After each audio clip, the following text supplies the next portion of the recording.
Halo, selamat siang Sobat Kerja. Beta para Ambon. Ambon per semua. Selamat datang di podcast Instruktur Bicara episode 7. Hari ini adalah episode yang sangat spesial sekali karena hari ini kita akan membahas terkait dengan kewirausahaan ya.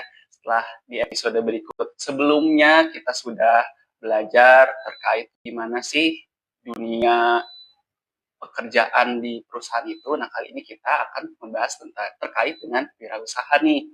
Nah, di sini saya tidak sendiri. Di sini saya ditemani dengan Ibu Dwi Eka Harjani, SPD, MMPD. Beliau merupakan owner Dapur Lakaco. Ya. Adapun untuk tema podcast kita pada siang hari ini adalah membangun jiwa wirausaha lewat pelatihan bakery. Oke, ya. Halo, selamat siang Ibu. Selamat siang, sehat selalu. Sehat selalu ya. Oke Ibu, hari ini saya senang sekali nih di sini saya ditemani dengan Ibu Dwi ya panggilannya ya. Boleh Ibu Dwi atau Ibu Eka, boleh atau Mem Eka juga boleh. Eka. Nah, Mem Eka kan di sini terkenal sebagai owner Dapur Lakaco ya, sekaligus juga memiliki pelatihan kan Ibu ya. Nah, mungkin pertanyaan yang pertama Ibu ya, bisa diceritakan terkait dengan perjalanan awal karir Ibu nih sampai hingga detik ini itu seperti apa sih Ibu? Baik, terima kasih Sobat Kerja dimanapun berada. Kalau ngomongin cerita tentang gimana awal perjalanannya, itu panjang banget. Itu dimulai dari tahun 2002, ketika anak-anak tuh masih kecil, dan kemudian saya berpikir apa sih yang harus saya lakukan untuk mendapatkan income, karena anak saya tuh banyak tuh Mas, ada sekitar 5 orang gitu, masih kecil-kecil, kemudian PNS, waktu itu saya jadi guru, dan kebayang nggak kalau kemudian gajinya tuh nggak seberapa gitu ya. Kemudian saya berinisiatif, kenapa nggak saya coba untuk bikin kue-kue gitu, sambil gendong anak, kemudian saya bikin dan kemudian titipkan ke warung-warung. Ya alhamdulillah disukai, dan di tahun sekitar 2023 secara operasionalnya kami mengurus saya pensiun. Sebelum setahun pensiun, kemudian saya udah coba untuk bikin secara lebih legal lagi dengan adanya PIRT, kemudian dengan adanya halal, dan kita coba untuk masukkan ke semua swalayan. Alhamdulillah itu bisa ada, dan kemudian kenapa enggak kemudian kita menyalurkan resep-resep ke orang lain melalui pelatihan-pelatihan. Oke, wah luar biasa sekali Bu. Berarti total sudah berapa tahun Ibu? 2002, kemudian itu sampai sekarang udah berapa ya? Udah belasan tahun berarti ya Bu ya? Belasan tahun. Luar biasa sekali. Nah ini Ibu kan sebelumnya berprofesi sebagai ASN, betul ya Bu ya? Dimana kan sudah punya karir lah ya Bu ya. Kenapa sih kepikiran mau membangun usaha gitu? Dan kenapa memilihnya itu usaha di bidang bakery? Kenapa tidak di bidang lain? Betul sekali Mas. Kenapa kita sebagai ASN kan udah punya karir nih? Kenapa sih kita harus juga punya semacam bisnis lain ya? Karena yang pertama, menurut saya sebetulnya ASN itu untuk sebetulnya kita tuh bisa berbisnis.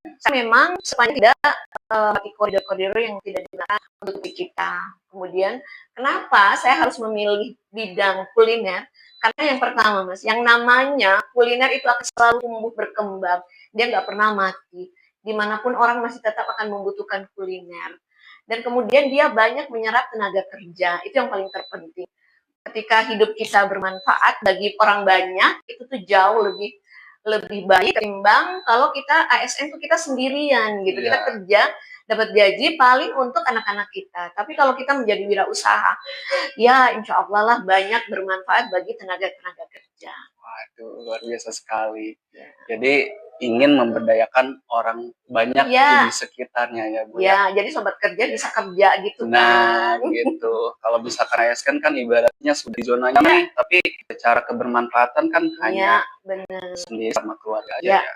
Kalau dengan membuka usaha, teman-teman bisa membantu kaitannya di sini mengembangkan dunia kerja. Ya, Seperti itu ya Bu ya. sobat kerja bisa terima Nah, betul kalau sekali. kita bisa menyerap lebih banyak.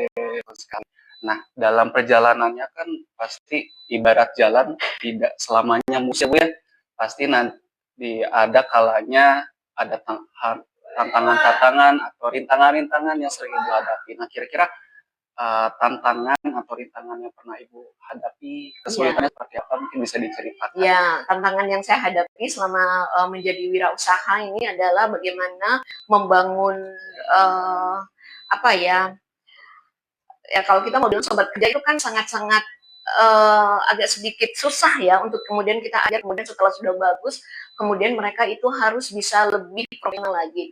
Kebanyakan itu masih soft skill-nya agak sedikit kurang gitu ya, sehingga agak menyulitkan. Mereka biasanya ini susah gitu, ini gimana, apanya yang gimana, cara pengadukan itu juga sebenarnya tuh perlu untuk diajarkan lebih telaten lagi.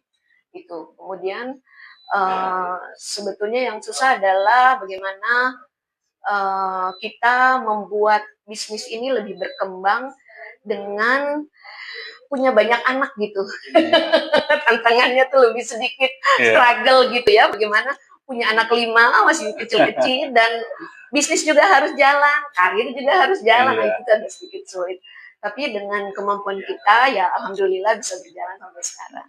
Oke, berarti total karyawan sampai saat ini sudah berapa? Kalau yang saat ini ya kita masih tetap 5 orang. Masih tetap 5 orang kita pekerjakan mereka. Oke. Oke, baik. Wah, luar biasa sekali ya, Bu ya. Dan untuk sobat kerja juga kan di sini bisa belajar nih, Bu, terkait dengan pandangan seorang pengusaha terhadap calon karyawan itu seperti apa. Ya. Seperti itu. Kita juga kan di sini membuka wawasan lah untuk teman-teman di sini seperti apa sih bekerja di perusahaan itu, seperti apa bekerja di UMKM seperti itu ya, Ibu ya. Tetap soft skill-nya itu penting Nah, ya, soft bagaimana skill-nya, kedisiplinan itu yang paling penting. Berarti yang Ibu cari ketika mencari karyawan, yang pertama adalah karyawan yang disiplin, integritasnya itu yang penting, integritas, kejujuran, soft skill lah artinya. Kalau skill lain kan nanti bisa dilatih ya, Ibu ya. Tapi hal-hal kejujuran, integritas itu yang harus benar-benar ditanamkan. Oke. Terus lalu berikutnya, kenapa sih Bu kepikiran mau membuka lembaga pelatihan, khususnya pelatihan bakery? Ya, kenapa saya mau membuka pelatihan bakery ini? Karena ternyata banyak sekali sobat kerja yang belum keterima di PNS ya. Mereka ketika datang sini saya tanya kenapa? Mem, barang tuh ketong tuh yang lulus, oke. Terus bikin apa? Ketong mau jualan online, baik, oke. Makanya mari dilatih, oke, bikin bermacam kue dan ya akhirnya mereka keterima karena mereka memang butuh untuk dapat pengetahuan untuk mereka jual di online karena keterbatasan dana dan sebagainya. Ya akhirnya mereka tuh mau. Hobi juga sih. Hobi juga ya. Oke. Lalu terkait dengan pelatihannya sendiri, Ibu, metode yang Ibu gunakan saat pelatihan itu seperti apa? Seperti yang kita ketahui kan kalau bakery itu lebih banyaknya praktek ya Bu ya, nggak mungkin kebanyakan teori gitu. Mungkin pada saat menjalankan pelatihan itu seperti apa Bu? Iya, kalau kami metodenya itu share talk ya, kemudian sharingnya juga di Facebook, di YouTube, sehingga sebelum mereka memulai itu mereka sudah punya gambaran, misalkan ini bikin kue gitu ya, kue bakpia, caranya seperti apa sih mereka udah bisa ya. Mereka kemudian itu 30%-nya itu lebih gampang, mereka tahu bahannya, kemudian langsung praktek, mereka praktek dan cara membuatnya ini seperti apa dan kemudian mereka bisa bandingkan dengan apa yang ada di TikTok, lalu kemudian mereka bikin sendiri, lama durasinya? Biasanya sih kita ada yang 1 bulan berbagai macam varian kue dan sebagainya tergantung dari apa yang mereka inginkan. Ada juga yang cuma seminggu, Ibu katong tuh mau bikin kue Madonna, oke siap silakan, oke mari kita ya. Oh jadi pembuatannya by request dari pesertanya itu sendiri by request juga ada. Oke baik. Ada bantuan-bantuan dari pemerintah juga ada. Ada juga ya. Komunitas tertentu mungkin ya, ada kerjasama? Ada, biasanya ada kelas-kelas luar biasa, SLB, mereka guru-gurunya datang, kemudian kita melatih mereka untuk membuat kue-kue kering dari sagu menjelang Natal, kemudian mereka buat, dikasih cap, kemudian jualan dan sebagainya, itu ada juga. Aduh, luar biasa sekali ya Ibu ya. Iya. Terkadang hambatan terbesar kita nih sebagai orang baru yang terjun ke dunia wirausaha adalah ingin gimana caranya ingin mengembangkan jiwa wirausaha Ibu. Nah, menurut Ibu sendiri gimana nih untuk teman-teman yang mungkin masih pemula, punya rencana pengen jadi pengusaha, tapi kayak masih ada mentalitas, aduh takut gagal dan sebagainya. Nah, menurut Ibu seperti apa sih cara menumbuhkan jiwa wirausaha? wirausaha? Oke. Untuk sobat kerja, gimana caranya untuk kita menumbuhkan jiwa wirausaha? Satu aja, jangan pernah takut gagal gitu ya. Ketika saya mencoba kue Cina itu 36 kali percobaan. Ini rasanya nggak enak, ini rasanya nggak enak, ini rasanya nggak enak gitu ya. Nah, apa yang harus kita lakukan ketika kita gagal adalah kita harus bisa punya spesifikasi, diferensiasi. Oh, ternyata kue saya ini seperti ini ya, makanya harus berani kita melakukan berbagai macam percobaan sehingga ketika orang rasa kue kita, oh ini pasti kuenya Memeka, ini pasti kuenya Dapur Lakaco, karena memang rasanya tuh beda banget. Oh ini rasanya beda, makanya ya harus berani gagal. Kemudian grow mindset selalu bahwa sebenarnya ASN itu bukan segala-galanya loh. Betul sekali. Karena kebanyakan semuanya itu mau masuk jadi ASN ya sobat kerja, tapi formasinya itu sangat-sangat sulit. Nah, kalau itu tidak terjadi, maka kita harus punya plan B. Plan B-nya itu apa? Kita menjadi wirausaha. Karena ternyata segitu gampangnya jadi wirausaha. Kalau mereka nggak punya grow mindset, fixed mindset, berada di zona nyaman, itu masalahnya. Lama-lama umur sudah tua, kemudian nggak tahu ngapa-ngapain. Padahal ketika menjadi wirausaha dengan berjualan, upload di TikTok, upload di berbagai platform media sosial, jual, hari ini laku 1, 2, udah deh selesai. Segitu gampangnya untuk cari uang sebenarnya. Apalagi di zaman secanggih ini ya Bu ya. Benar banget. Berarti diperlukan growth mindset. Iya, kita punya grow mindset, nggak bisa pengen ada keinginan buat belajar ya Bu ya, belajar hal-hal baru, berani untuk gagal dan sebagainya. Nah, Ibu kan bisa sampai ke titik ini atas dasar uji coba, trial error kan Bu ya. Dulu Ibu pun pernah gagal, gitu kan. Tapi Ibu di sini kan belajar nih, termasuk juga adaptasi terkait dengan kecanggihan saat ini. Salah satunya adalah melalui digital ya. Iya, benar sekali. Nah, mungkin boleh diceritakan Bu strategi di sosial media yang Ibu sudah jalankan apa aja sih? Ya, oke, pertama, mana sih strategi yang harus ada di sosial media sekarang adalah bagaimana membangun branding kita. Orang tuh ternyata membeli produk kita bukan karena mereka itu ke produk kita, tapi mereka melihat loh, oh ini ternyata punyanya si B. Nah dari mana mereka bisa tahu bahwa si A si B? Ya udah, kita setiap hari posting jualan kita. Mau laku, mau nggak laku, mau orang suka tidak suka, tetap posting. Karena dengan posting itu ternyata mereka tuh tahu bahwa kita tuh jualan, memang itulah kita. Bukan cuma jualan aja, kita lagi belanja ya posting. Pokoknya setiap hari tiada hari tanpa posting. Itu tuh brand. Kalau udah tahu seperti itu, mereka kemudian bisa tahu, oh ternyata orang ini tuh dikenal dengan orang yang jujur. Oh ternyata orang ini dikenal dengan orang yang kue-kuenya tuh enak, kenalnya amanah. Akhirnya tuh dengan sendirinya tuh ya laku gitu, segampang itu. Kita nggak perlu lagi sewa apa yang mahal-mahal, nggak perlu, dari rumah aja langsung. Karena itu pentingnya branding. Ya. Personal branding. Branding yang penting ya.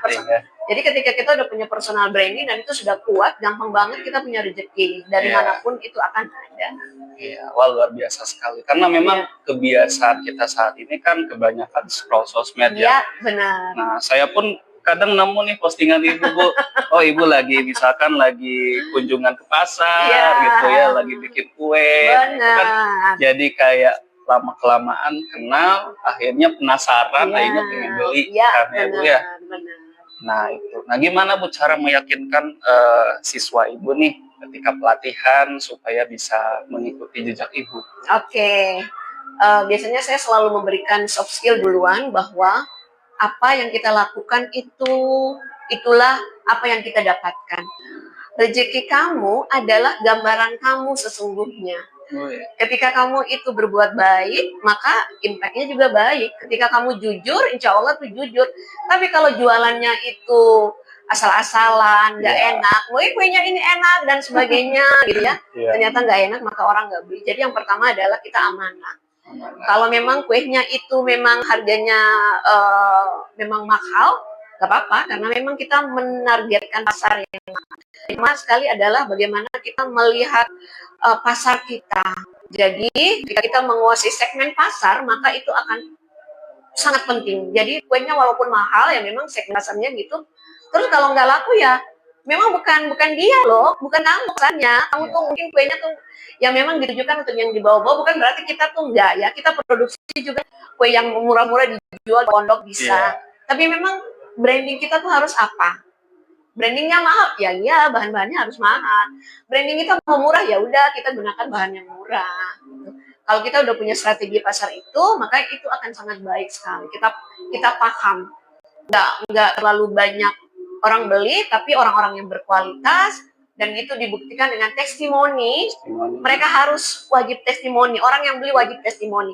Nggak enak bilang nggak enak, terus kita perbaiki. Itu adalah salah satu metode yang paling cepat untuk bisnis kita bisa berkembang. Jadi jangan pernah menipu-nipu gitulah intinya. Tetap amanah. Apa yang kita lakukan itu akan berbalik juga ke kita. Sekali lagi masuknya ke personal branding lagi personal branding. Jadi kalau misalnya teman-teman nih punya produk, jangan dulu bandingkan harga sama pesaing ya. Tapi temukan sisi uniknya ya di produk kita dibanding dengan produk lain. Dan buat branding semenarik mungkin, gitu kan Bu. Nah, saya sering nemu juga kan di sosmed itu, contohnya misalkan Cimehong gitu ya Bu ya. Cimehong kan dia jual produk-produk mahal seperti itu, tapi tetap aja walaupun mahal laris juga, kan ada pangsa pasarnya sendiri. Benar. Nah itu pun yang Ibu terapkan di sini ya Bu ya. Itu. Terus selain pemasaran online, biasanya ada offline-nya juga nggak Bu? Iya, ada offline juga. Kita di Freeze ada untuk kue Cina ya.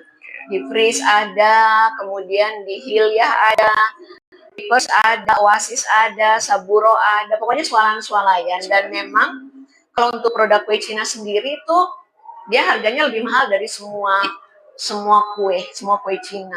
Tapi kenapa dia laku? Karena itu tadi, memang brandingnya itu khusus untuk orang-orang yang menengah ke atas, yang mereka menganggap bahwa sepotong kue Cina tuh biasanya dihargai itu cuma 3.000, tapi kami punya tuh bisa 6.000. Kenapa? Ya karena pakai karena pakai kacang hijaunya tuh banyak. Jadi orang lain tuh kacang hijaunya seuprit di dalam, kita punya justru sebaliknya, kacang hijaunya tuh yang banyak, kulitnya itu sedikit. Terus ya namanya tuh harus unik. Contoh lakaco. Ada artinya nggak sih Bu lakaco itu Bu? Lakaco itu kepanjangan dari langsung katong coba. Langsung katong coba. Langsung katong coba. Jadi kepengennya orang kan selalu bilang, kan dia punya kliennya tuh masak lakaco. Pas ini teman-temannya udah merasakan pasti beda kan, kuenya tuh enak. Kenapa? Karena memang brandingnya kayak gitu, walaupun namanya tuh kaco-kaco, tapi kuenya tuh enak. Dan namanya tuh kue ternyata tidak enak. Jadi harus unik gitu ya, salah satunya harus unik. Makanya namanya tuh biasanya nama kue pica poci. Nah, mereka sampai cari di TikTok resep kue pica poci yang memang nggak ada. Karena kita kasih nama sendiri. Gitu. Itu salah satu teknik biar kita dikenal. Cari nama seunik mungkin. Iya, seunik mungkin salah satu. Buktikan rasanya enak ya. Yang penting rasanya enak. Luar biasa sekali. Nah, dari sekian banyak siswa yang Ibu sudah latih, kira-kira apakah ada yang sudah menjalankan usahanya Ibu? Iya, mereka tuh kebanyakan tuh jualan online, tapi kita tidak menutup kemungkinan namanya manusia. Kalau kemudian mereka keterima di PNS, ya otomatis mereka lebih memilih PNS lah dibandingkan dengan menjadi penjual kue dan sebagainya ya. Ya ada yang mereka sekarang di dapur MBG sudah jadi chef apa gitu ya, alhamdulillah. Seperti sekarang ini juga kami sebagai supplier roti, supplier kue-kue untuk MBG, kan lumayan tuh ya, anak-anak juga bisa membantu. Seperti itu sih. Biasa sekali Ibu. Terus momen yang membuat Ibu, oh ini paling berkesan nih selama Ibu menjalankan bisnis dan pelatihan, kira-kira apa aja Bu? Oke, selama ini yang momen yang bikin saya tuh benar-benar sangat wow, ternyata apa yang kita impikan itu bisa jadi kenyataan. Ini ketika saat Natalan itu kue pica poci itu dipesan sampai 800 pieces. Kue pica poci itu kue coklat yang di dalamnya ada apa namanya fla. Nah, itu gimana ceritanya? Saya coba bikin gini. Saya coba deh, ini kuenya ini kan biasanya kue coklat tart. Tapi saya coba gulung dia dalam bentuk gulungan, kemudian biasanya itu diferensiasi ya. Biasanya itu selainya bukan selai flanya itu biasa sedikit. Ini justru saya kasih tebal. Ya. Kemudian namanya itu saya ganti nama kue pica poci. Nah, ternyata tuh dia membludak viral. Sampai semua di TikTok cara membuat kue pica poci nggak ada, resep kue pica poci nggak ada. Padahal itu sebenarnya kue biasa yang cuma didesain unik. Kita beli terus kita lihat, oh ini begini, ini gini rasanya. Kita bikin diferensiasi beda gitu. Ternyata bisa, segampang itu loh cari duit sebenarnya. Iya ya langsung viral. Sampai dipesan di mana di Jakarta, sampai dipesan di mana-mana. Dan yang paling bikin kita sangat excited itu ceritanya ada bapak-bapak dari Papua yang sudah beberapa hari itu di Ambon, terus maituannya tuh minta bapaknya itu untuk beli gitu, dan bapaknya udah bilang, oh ya sudah ada. Ternyata sampai di sini kirain ini langsung ada gitu, langsung tinggal ambil ya. Ternyata kan mesti pesan dulu nih. Akhirnya bapaknya bilang, aduh mama, saya tidak tahu bagaimana kok saya pulang ini saya tidak bawa kue pica poci. Oh please. Akhirnya kita tuh bikin hari itu tuh berapa ya, 10. Dan itu udah jam 10 malam sampai kita bikin sampai pagi dan langsung di packing. Akhirnya bapaknya sampai, aduh terima kasih Ibu, saya tidak tahu saya pulang tidak bawa kue ini, saya pasti macet itu marah besar. Itu wow sampai segitunya. Itu sampai, dan itu sudah kemana-mana kan, ada di Kalimantan, Sumatera, Jakarta. Mereka pesannya tuh oleh-oleh, bukan lagi kue yang sekarang, tapi ini dijadikan oleh-oleh dari Ambon. Itu berkesan banget. Berkesan sekali ya. Iya. Produk Ibu berarti sudah punya hati di konsumen ya Bu ya.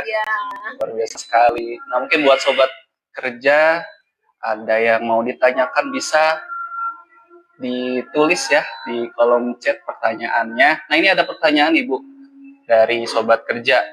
Untuk memulai usaha yang utama itu apakah dari marketingnya atau dari kualitasnya? Oke, kalau ditanya apa sih marketing ataukah kualitas? Kalau menurut saya adalah kualitas yang pertama. Jadi ketika mulai membangun Dapur Lakaco ini, saya sudah punya pemikiran apapun yang terjadi, biar mahalnya 1 miliar pun, saya akan tetap menggunakan produk-produk yang berkualitas. Setelah produknya sudah berkualitas, maka sebenarnya market itu sangat gampang kita pasarkan.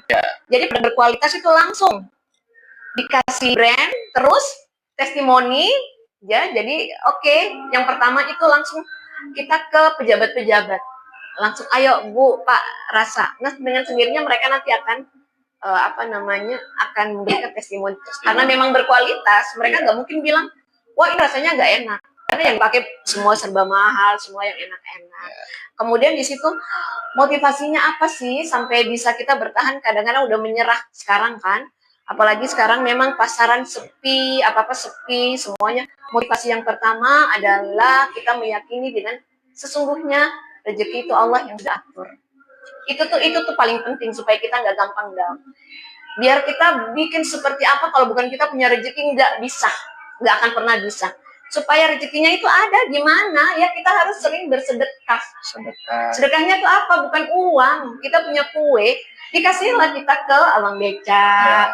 Kita punya makanan-makanan kecil, dikasihlah ke kucing-kucing. Itu segitu gampangnya. Kalau ada semut-semut yang lewat, semut jangan di sini, jangan di sini. Kita jangan ambil air panas terus kita bunuh. Itu hal-hal kecil loh yang menurut saya tuh ternyata dia, oh iya ya hal-hal gitu. Itu akhirnya bisa membuat rezeki entah dari mana datangnya gitu. Iya. Jadi apa yang kau berikan kepada alam ini, ya itulah dia balik lagi. Kayak tumbuh-tumbuhan, mobil, itu mobil saya namanya juga Otowati. Otowati.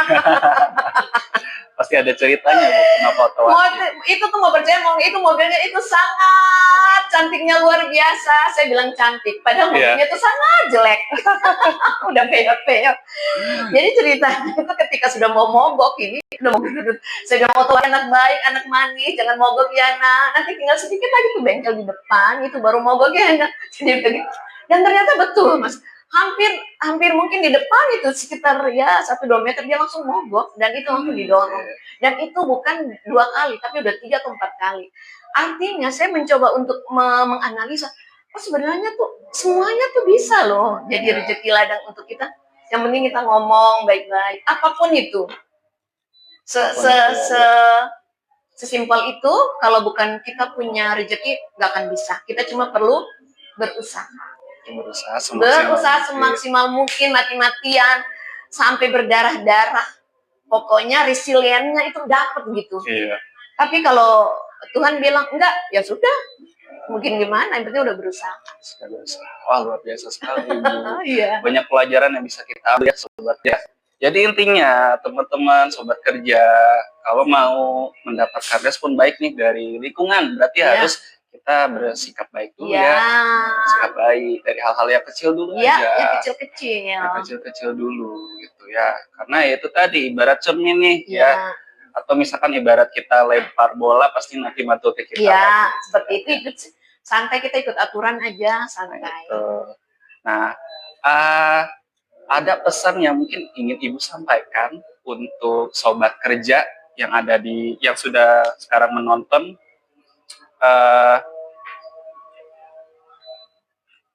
Gimana caranya memulai usaha dari nol gitu Bu? Oke, gimana caranya memulai usaha dari nol? Jadi ceritanya dulu saya guru dan tidak punya apa-apa ya. Gimana caranya dengan anak-anak yang banyak? Yang pertama saya membuat analisis SWOT. Saya bikin kelebihan saya apa, kekurangan saya apa.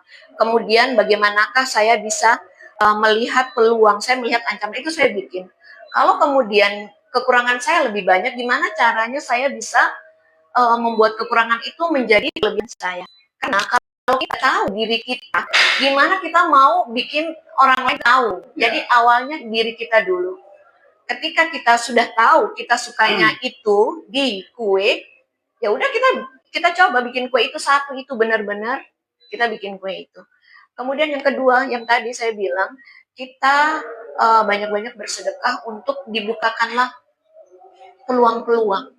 Nah, ketika peluang itu terbuka dengan sangat gampang. Dulu saya masih jadi guru di SMA 11, jumlah muridnya itu ada 2.000. Orang yang nggak melihat peluang, itu dia nggak akan bisa kaya. Gimana orang ini bisa beli kaya? Ya udah kita bikin. Gimana 2.000 orang ini bisa ikut kursus bahasa? Ya udah bisa hitung 10% dari 2.200 kali sekian-sekian. Wah, saya udah bisa dapat sekian deh. Jadi yang dipikirkan itu bagaimana melihat peluang. Orang yang bisa melihat peluang itu calon orang kaya. Harus pandai melihat peluang apapun di sekitarnya. Kalau kemudian di sana orangnya itu banyak orang kerja, malas masak sayur, ya udah kita bikin sayur. Sesimpel itu sih, duduk dan lihatlah peluangnya apa, masa orang itu apa. Saya cari solusi. Itulah peluang. Setelah sudah dapat peluang itu, gimana caranya kita bikin sistem, bukan kita yang kerja, orang lain yang kerja. Jadi setiap Sabtu Minggu tinggal panen di Oasis, panen di semua panen, ya dapat duit, segitu gampangnya. Kemudian bukan saya yang kerja, orang lain yang kerja, kan gitu. Luar biasa. Cari masalah di sekitar dan carikan solusi. Cari solusi, lihat peluang. Tapi kalau kita nggak bisa melihat peluang, kan kita nggak bisa. Gitu. Oke Bu, dari tadi kan kita udah ngomongin usaha ya, udah ngomongin yang serius-serius. Nah ya, mungkin sobat kerja yang di rumah kan penasaran, kira-kira produk Ibu itu ada apa aja gitu Bu. Nah ini kita mungkin bisa jelaskan terkait produknya ya Bu ya. Iya, siap. Ini Hai guys, sobat kerja lihat nih ya, ini kue ini untuk kue MBG ya, ini kue MBG yang mau dikasih nih. Ini rasanya premium tapi benar-benar kita tuh kasih ke ke anak-anak. Jadi saya tuh dulu tahulah hidup susah gitu ya. Dulu kalau saya minum susu itu pasti susunya satu kaleng itu karena kita tentara dan banyak orang kayak saya tuh mimpi kepengen tuh kayak kue-kuenya tuh enak-enak tuh dimakan. Gimana sih rasanya kalau orang kaya itu makan kue tuh gitu ya. Jadi saya kepengen ketika anak-anak itu makan kuenya itu juga kuenya tuh kayak kue-kue premium. Jadi mereka wah ternyata enak. Mereka punya impian besok-besok saya kepengen jadi orang kaya supaya makan enak-enak. Karena memang ini namanya ya ini 1 kilo. Biasanya tuh telurnya 1 bahkan nggak pakai ini telurnya 5. Terus ini nggak pakai air, pakai susu plain ya. Nah ini kita bersedekah supaya anak-anaknya tambah pintar. Ya, berarti roti ini salah satu. Ini rotinya salah satu ya. Roti Lakaco untuk menu MBG setiap hari Jumat. Biasanya ini ada susu, ada roti, ada telur, ada buah. Mereka 1 paket. Terus tadi apa produk yang lain kayak kue Cina? Ada kue Cina, kue kemarin kue Cina. Nanti mungkin kue pizza poci. Pokoknya macam-macam lah. Jadi ketika mereka ini harganya ya kita kasih miring-miring sedikit lah untuk MBG. Yang penting anak-anaknya itu senang. Gitu. Biasa sekali Bu. Nah kira-kira bisa bagi teman-teman yang pengen kepoin nih Bu, produk-produk Ibu bisa dikepoin di mana aja Bu? Oke. Teman kerja bisa lihat di TikTok di Dapur Lakaco, kemudian juga di FB, di YouTube. Biasanya saya kan orangnya tuh suka pelupa, jadi resepnya daripada lupa, mending saya uploadnya tuh di TikTok. Jadi benar-benar ya memang resep yang dijual itulah resep. Nggak ada kayak rahasia-rahasia, tidak juga. Supaya teman-teman yang lain juga bisa ikut. Kemudian mereka bisa dengan rasanya mungkin ditambahkan apa gitu. Beda ketika makan kita punya dengan yang lain itu harus punya pembeda sehingga gampang diingat. Seperti itu teman ya. Bisa nanti ya dicek-cek ya di masing-masing. Terus bisa juga mungkin ke toko offline ya Bu ya? Iya, toko offline udah banyak, ada Oasis, ada Hilya, ada juga Saburo, kemudian di Freeze, kemudian juga di Dian Pertiwi, dan lain-lain. Kue Cina ya. Luar biasa. Nah, berhubung waktu kita sudah di ujung waktu nih Ibu nih ya, ada satu pertanyaan terakhir nih dari saya Bu. Apa arti sukses menurut Ibu? Oke, sukses itu banyak ya. Tapi kalau menurut saya sukses itu adalah ketika hidup kita tuh bisa bermanfaat bagi orang banyak. Jadi itulah versi sukses. Ketika banyak kita melihat, wah ternyata tuh hidup itu tidak seindah yang kita bayangkan ya. Ternyata tuh banyak banget tuh orang-orang tuh yang kesusahan. Terus kemudian ketika dengan adanya usaha kita, mereka tuh bisa bekerja, terus dapat duitnya ibu, ketentu supaya bayar utang, ibu tuh ketentu bisa bayar anak-anak punya uang ini. Jadi menurut saya, Masya Allah gitu. Hidup itu, wah, kalau sukses sendiri sih bisa, tapi kalau sukses bersama, ya alhamdulillah gitu. Jadi makna sukses itu banyak, tapi sukses yang hakiki adalah ketika hidup kita bermanfaat bagi orang banyak. Waduh, seperti biasa. Itu. Sukses itu ketika kita bermanfaat hidupnya bagi orang banyak melalui usaha kita. Luar biasa. Mungkin teman-teman yang di studio bisa beri tepuk tangan dulu. Nah, pertanyaan tadi sekaligus juga sebagai penutup segmen kita pada episode hari ini. Untuk teman-teman jangan lupa follow Instagram kita Latas 2024 di Instagram dan juga di TikTok. Dan untuk teman-teman yang mungkin ketinggalan ya mengikuti live, bisa menonton tayangan di YouTube. Itu. Oke. Sekali lagi saya ucapkan terima kasih Ibu. Sama-sama. Sudah mau meluangkan waktunya untuk mengikuti podcast kita. Semoga nanti di lain waktu kita bisa berjumpa lagi ya Bu. Amin. Ya. Itu mungkin nanti ada episode berikutnya mungkin ya Bu ya. Siap. Oke, baik. Sekian untuk episode hari ini. Terima kasih untuk teman-teman yang sudah menonton. Assalamualaikum warahmatullahi wabarakatuh. Selamat siang. Beta para Ambon. Ambon par semua.